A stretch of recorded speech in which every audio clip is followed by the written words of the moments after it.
तो आज हम झांक रहे हैं जीवन की बिल्कुल बुनियाद में, कोशिका। हाँ, हमारे पास कोशिका विज्ञान से जुड़ी कुछ सामग्री है और हमारा इरादा है कि इससे मतलब कोशिका की दुनिया के कुछ जरूरी पहलू समझें। बिल्कुल। ये समझना कि जीवन इतने, आप कह सकते हैं, सूक्ष्म स्तर पर कैसे काम करता है, काफी रोमांचक है। हाँ शुरुआत होती है रॉबर्ट हुक से 1665 में। हाँ हाँ उन्होंने कॉर्क में वो छोटे छोटे कमरे देखे थे ना, हाँ हाँ सुना है। जिन्हें उन्होंने सेल कहा।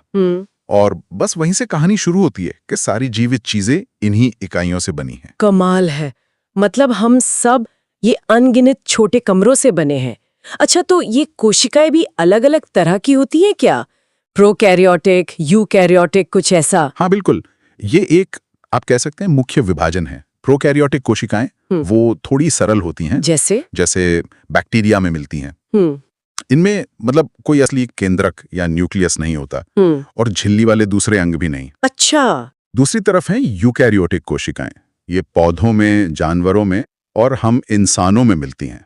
हम में भी। हाँ, और ये ज्यादा जटिल हैं।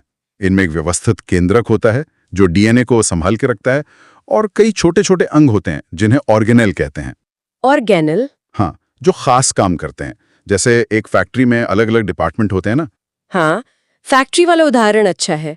तो चलिए इस यूकैरियोटिक फैक्ट्री के कुछ मुख्य विभागों को देखते हैं। सबसे बाहर क्या होता है?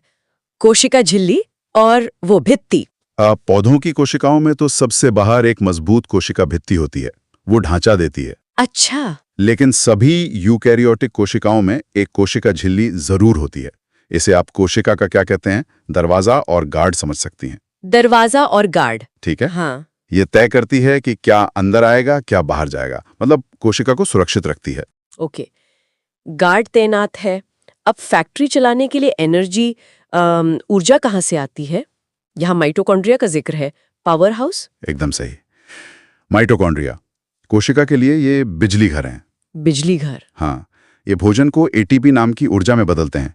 ये समझिए कोशिका का रिचार्जेबल फ्यूल है। अच्छा, एटीपी। हाँ, इसी ऊर्जा से कोशिका अपने सारे काम करती है।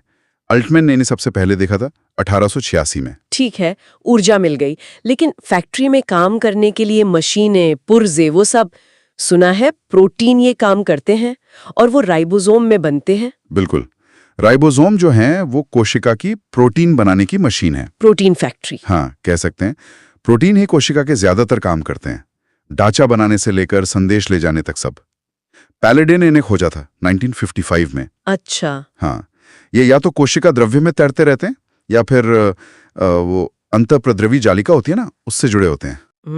तो ऊर्जा है, प्रोटीन भी बन रहे हैं, लेकिन इस सब पर कंट्रोल कौन रखता है? मतलब फैक्ट्री का मैनेजर?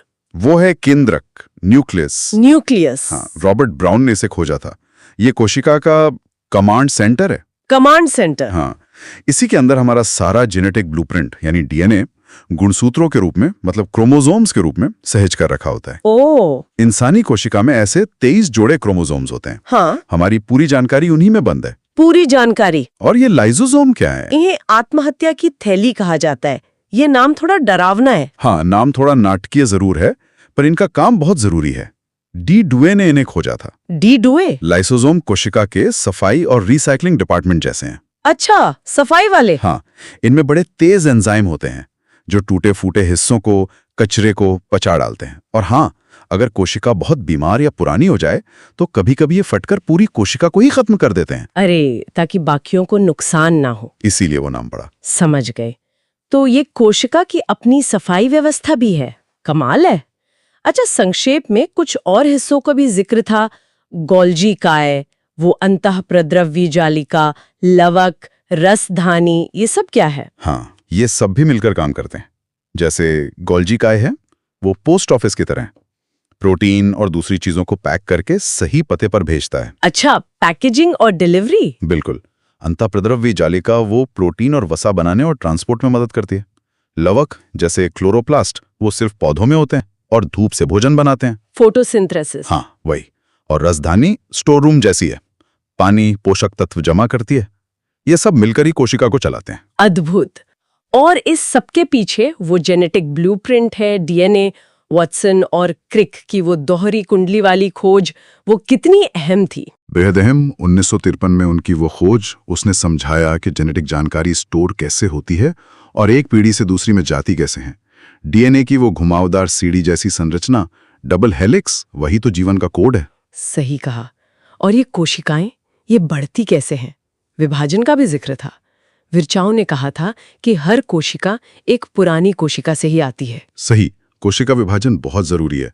एक होता है समसूत्री विभाजन, माइटोसिस। उससे शरीर बढ़ता है, चोट ठीक होती है, मतलब एक कोशिका से दो बिल्कुल वैसी ही कोशिकाएं बनती हैं। दूसरा है अर्धसूत्री विभाजन, मियोसिस। ये खास है। खास क्यों?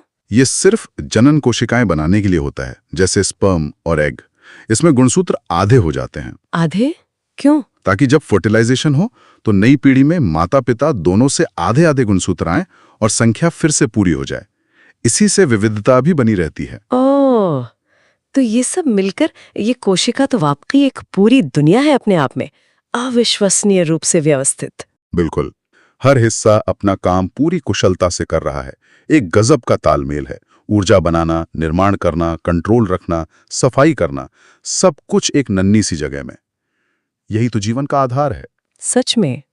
और ये सोचते हुए एक सवाल आता है मन में कि कितना हैरत अंगेज है कि इसी मूल डिजाइन, इन्हीं प्रक्रियाओं में थोड़े बहुत फेरबदल से पृथ्वी पर जीवन की इतनी विविधता कैसे बन गई। मतलब एक ही ब्लूप्रिंट से हाथी और चींटी, पेड़ और इंसान, सब कैसे बने होंगे, सोचने वाली बात।